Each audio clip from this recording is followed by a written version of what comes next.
भी सहजता के साथ, सरलता के साथ आगे बढ़ाने में हम कैसी मदद करें, इसके लिए नीप 2020 एक बड़ी भूमिका का निर्वहन कर सकती है। लेकिन संस्थाएं, हमारे विश्वविद्यालय, हमारे संस्थान इसको समयबद्ध तरीके से अपने यहां लागू तो करें।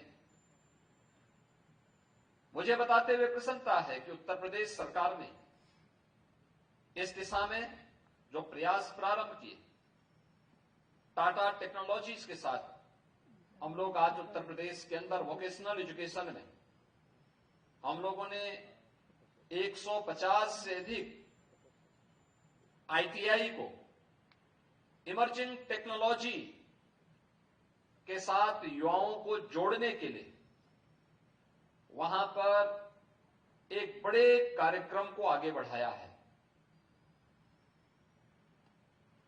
आज न केवल वोकेशनल एजुकेशन में बल्कि टेक्निकल एजुकेशन को भी उस दिशा में आगे बढ़ाने के प्रयास प्रारंभ हुए हैं।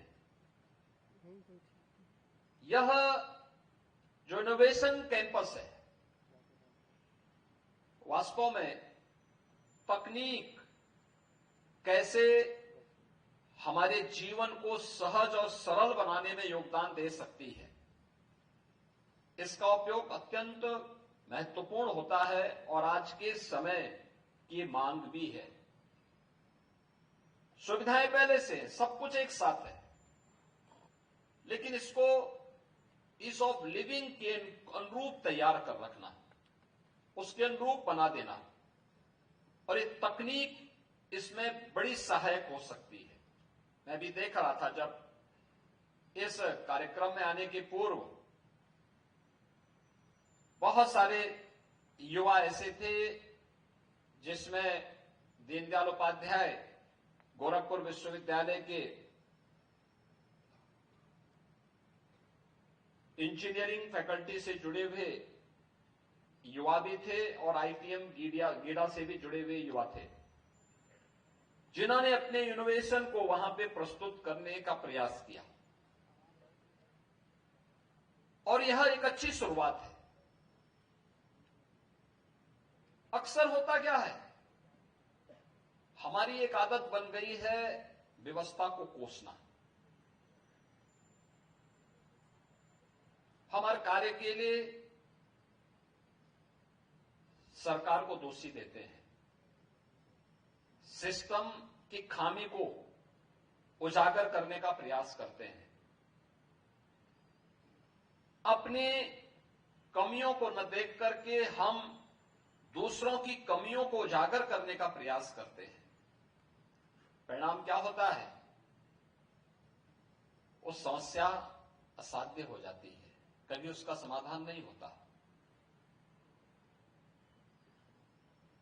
समाधान का रास्ता निकालने के लिए याद करना, जीवन में सफलता प्राप्त करने के लिए दो ही मार्ग हो सकते हैं। एक मार्ग होता है हम समाधान पे पहुंचे, एक होता है हम पलायन की ओर कह जाए। अगर आप सफलता चाहते हैं तो सफलता के लिए आपको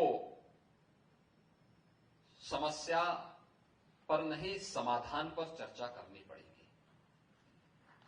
और पलायन करना चाहते हैं तो फिर आप समस्या को ही समस्या मान करके दोषों को कोसते रहिए। कभी आप समाधान तो नहीं पाएंगे, लेकिन स्वयं ही पलायन कर जाएंगे। और ये हमारी सबसे बड़ी विडंबना है कि हम समस्या पे चर्चा करते हैं, समाधान की दिशा में नहीं। और जीवन में सफलता का मार्ग समाधान से होता है, समस्या से नहीं होता। अक्सर होता क्या है, हम जाम की समस्या पे चर्चा करते हैं कि जाम है, लेकिन हमें अवसर मिलता है तो हम ट्रैफिक के नियमों का स्वयं उल्लंघन करते हैं। ये ट्रैफिक के नियम आपकी सुविधा के लिए बनाए गए हैं, आपकी सुरक्षा के लिए भी बनाए गए हैं। हेलमेट नहीं पहनते लोग, कार में बैठेंगे सीट बेल्ट नहीं लगाएंगे,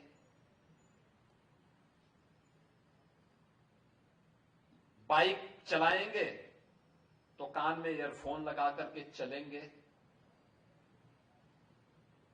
या अपनी कार भी चला रहे हैं ड्राइविंग सीट पर बैठ करके और रवि किशन की तरह गाना गाते हुए जा रहे हैं, गाना बजते हुए चल रहे हैं। समस्या क्या होती है कि पीछे वाला हॉर्न बजाए जा रहा है और आप एक जगह खड़े हैं, आपको पता ही नहीं कि आप चल रहे हैं या क्या कर रहे हैं, गाना सुनने में मस्त है और जाम पीछे लगा हुआ है, लोग परेशान हैं। यानी ये एक समझ, ये मैं उस सच्चाई को बोल रहा हूं, और जब भी आप उसकी चपेट में आते हैं तो आप भी व्यवस्था को कोसते हुए दिखाई देते हैं, सब जाम हो गया। अक्सर आप देखते होंगे ये चीजें हमें बहुत कुछ दिखाने का प्रयास करती हैं कि ट्रैफिक के नियम का पालन न केवल हमारे लिए आसान बन सकता है मार्ग, बल्कि हमारी सुरक्षा के लिए महत्वपूर्ण होता है। हर व्यक्ति ट्रैफिक के नियमों का पालन करने लग जाए, कोई कारण नहीं कि कहीं जाम लगे। आखिर कोई तो है उस भीड़ का हिस्सा जो उस जाम का कारक है, कोई तो है, लेकिन उसको कोई नहीं बोलेगा। और हम तो इस बात को देखते हैं, जब चालान भी होता है वो सबसे पहले लड़ने के लिए आते हैं, कहते हैं साहब मेरा क्यों हो गया भाई, उल्लंघन तुम कर रहे हो तो चालान किसका होगा। लेकिन उसमें भी हम व्यवस्था के साथ जुड़ करके काम करने को तैयार नहीं। दूसरा है, आप देख रहे होंगे वर्तमान में पूरी दुनिया एक बहुत बड़ी चुनौती का सामना कर रहा है, और वह है पर्यावरण की समस्या का। दिल्ली के बारे में आपने देखा है, इस समय एकदम गैस चेंबर बना हुआ है। जिन लोगों में श्वास की समस्या होती है वे लोग आज के समय में दिल्ली के अंदर रहना, उनके लिए चिकित्सकों ने कह रखा है कि भाई वे बाहर न निकलें। ये स्थितियां क्यों पैदा हुई? आखिर कोई तो पराली जला रहा होगा, किसी ने समस्या खड़ी की होगी। पराली प्रबंधन के लिए सरकार ने अनेक व्यवस्थाएं की हैं, अवेयरनेस के कार्यक्रम चलाए हैं, ये जानते हुए कि इस पराली से या जो कूड़ा आप जला रहे हैं, इस कूड़े से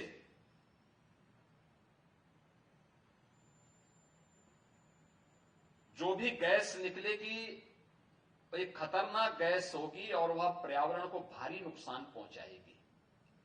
पर्यावरण का पार्ट आप भी हैं, जलाने वाला भी है, हर जीव और जंतु है, लेकिन उस सब के बावजूद भी लोग कूड़ा जलाते हैं, अपने घर के कूड़े को सड़क पे फेंकते हैं, नालियों में फेंकते हैं,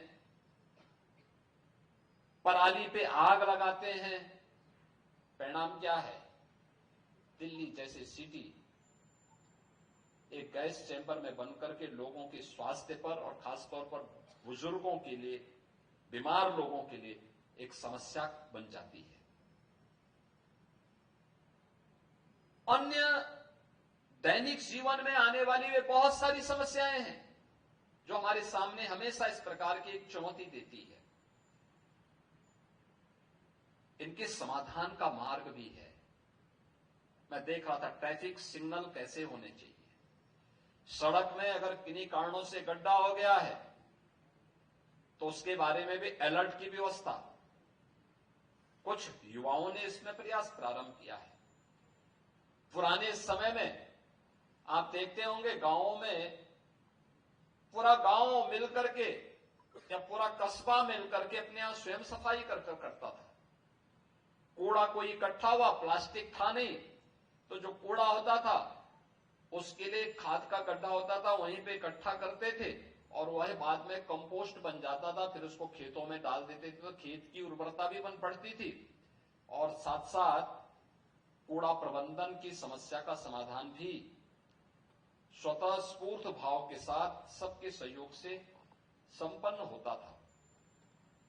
वे लोग व्यवस्था को कोसते नहीं थे, वे सिस्टम को गाली नहीं देते थे, लेकिन स्वतः स्फूर्त भाव के साथ पूरी व्यवस्था चलती थी। और याद रखना, जब भी समाज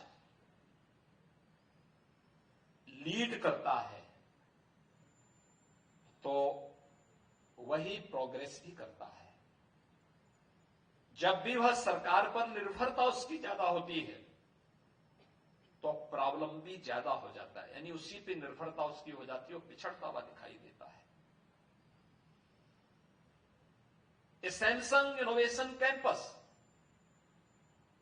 आपको स्वावलंबन के मार्ग पर चलने के लिए एक प्लेटफॉर्म के रूप में है, एक प्लेटफॉर्म।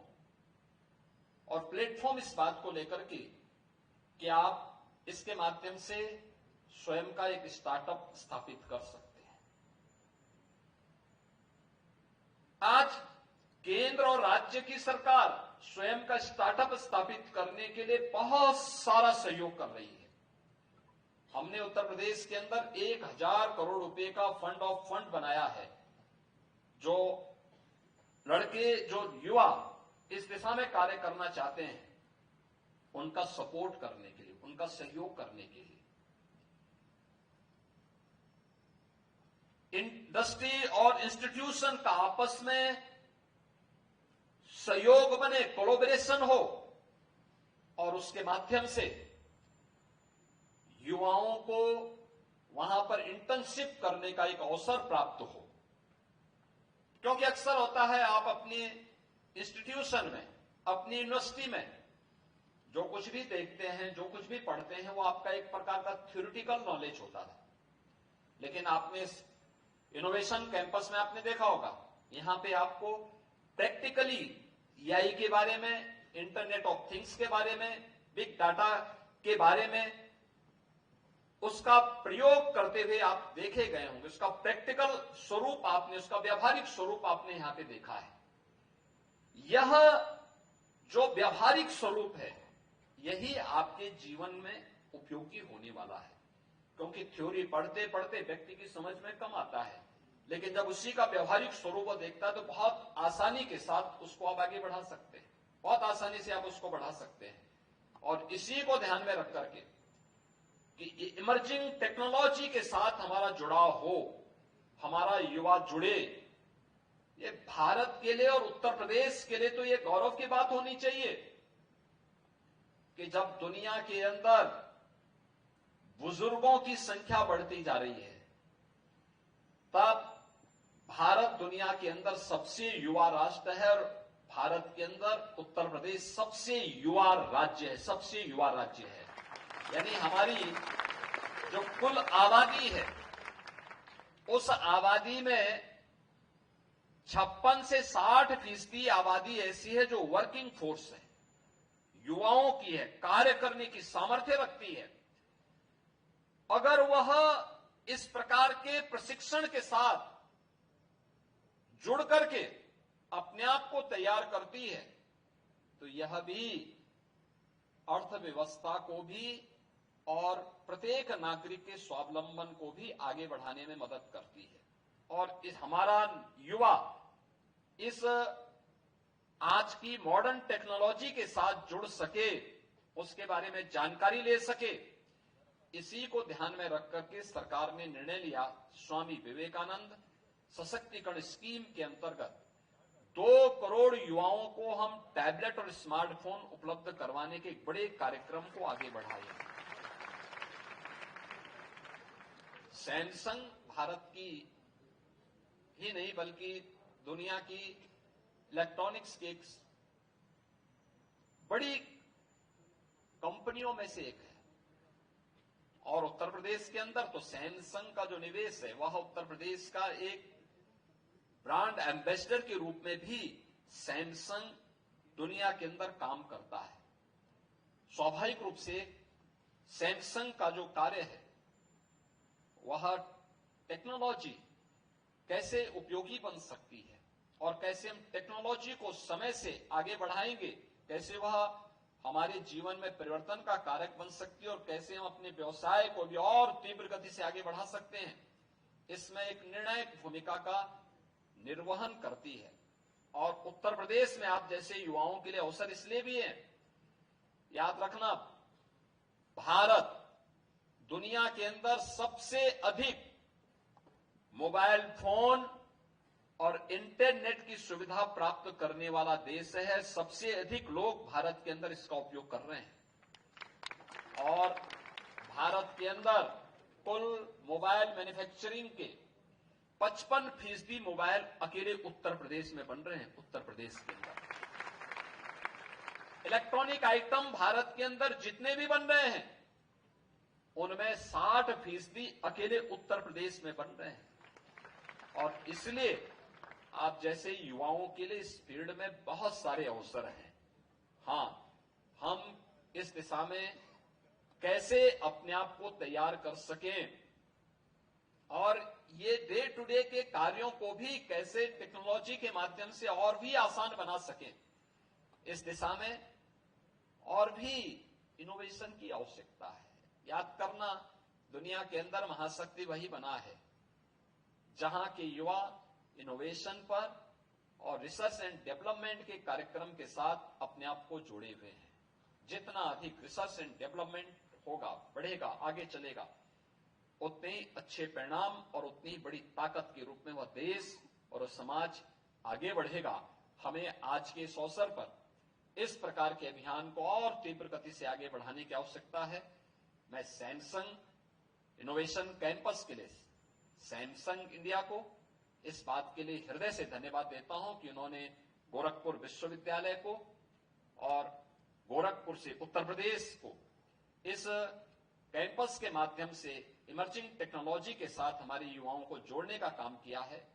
अच्छा होगा, हमें देखना चाहिए कि पीएम इंटर्नशिप और सीएम इंटर्नशिप की स्कीम के साथ इन युवाओं को जोड़ने की कार्रवाई, और दूसरा, इन युवाओं के लिए कैंपस सिलेक्शन के माध्यम से इन्हें आगे अच्छा पैकेज प्राप्त हो सके जिससे ये लोग अपने बेहतर भविष्य की दिशा में आगे बढ़ सकें या स्टार्टअप की संस्कृति को और प्रभावी बनाने के लिए प्रधानमंत्री मोदी जी के विजन को प्रभावी ढंग से आगे बढ़ाने में ये युवा किस प्रकार से अपना योगदान दे सकते हैं, इस दिशा में हमारा प्रयास होना चाहिए।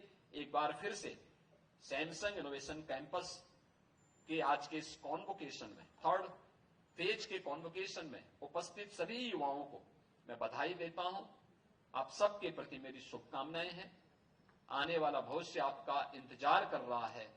आप इसको सकारात्मक दिशा में एक विकसित भारत के निर्माण में इस इमर्जिंग टेक्नोलॉजी का इस्तेमाल बेहतर तरीके से आगे कर सकें, इस विश्वास के साथ मैं सैमसंग को इस इनोवेशन कैंपस के लिए हृदय से धन्यवाद देते हुए अपनी वाणी को विराम देता हूं।